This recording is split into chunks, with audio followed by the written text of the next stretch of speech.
Well, Election Day is fast approaching. Of course, we're now just 4 weeks and 1 day out, to be exact. And we are profiling those candidates in the biggest and most contentious races. And we begin with the race for L.A. Mayor. CBS 2's Jeff Nguyen sat down with Rick Caruso.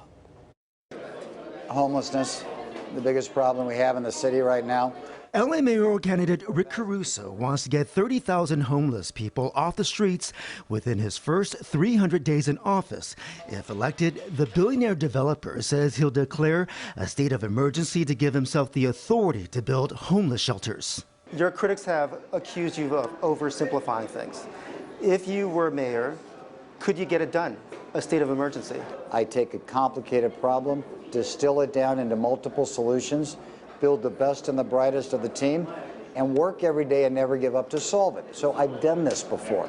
UCLA law professor Gary Blasey says any state of emergency will only last 7 days. Under the charter, the mayor can declare a state of emergency, but it must be ratified not just one time by the city council, but it has to be reviewed every couple of weeks or so and approved again.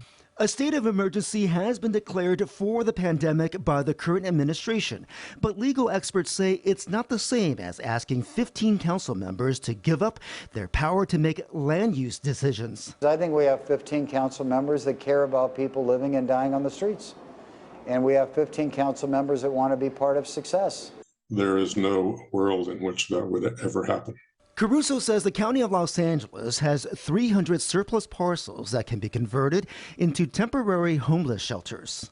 Majority of those are in commercial and industrial areas, so we've got a lot of options to do it. There's a reason that it's vacant, and that's because it's almost always unbuildable. Caruso's other priority, crime. According to LAPD records, total violent crimes are up 12.7% so far this year compared to the same period in 2020. And total property crimes have increased 12.5% this year compared to 2 years ago. More officers on the street are needed to prevent crime. Police recruitment has been down nationwide. The LAPD had the same problem after the 1992 riots. Back then, Richard Riordan made a campaign promise to staff the department with 10,000 officers. Caruso says we're about 900 shy of that. We've never seen staffing at that level, and every mayor since then has made that promise.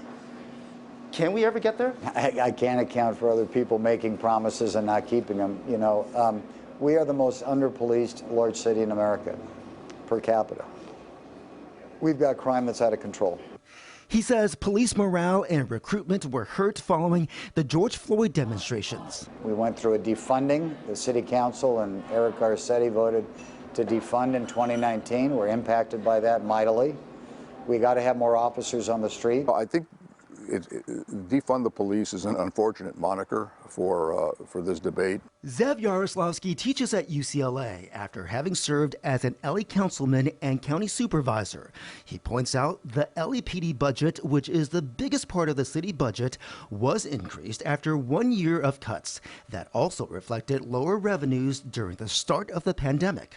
And by the way, when Rick Caruso was on the police commission, they were cutting back on police too, and that wasn't a bad thing. They were making up for it with overtime. Caruso's opponent, Congresswoman Karen Bass, believes the LAPD could have more officers on patrol if some office jobs were filled by civilians. Yaroslavsky agrees. Over the years, I noticed that there were a lot of police officers who were not doing police work. They were not out in the field, walking the beat, responding to crime. A lot of them are doing paperwork in the station. But Caruso doesn't think it's that simple.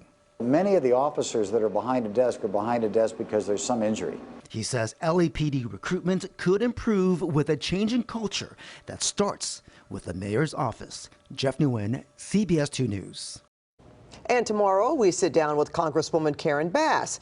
And your one-stop shop for election coverage, including all the local races and candidates. Just check out our voter guide on CBSLA.com.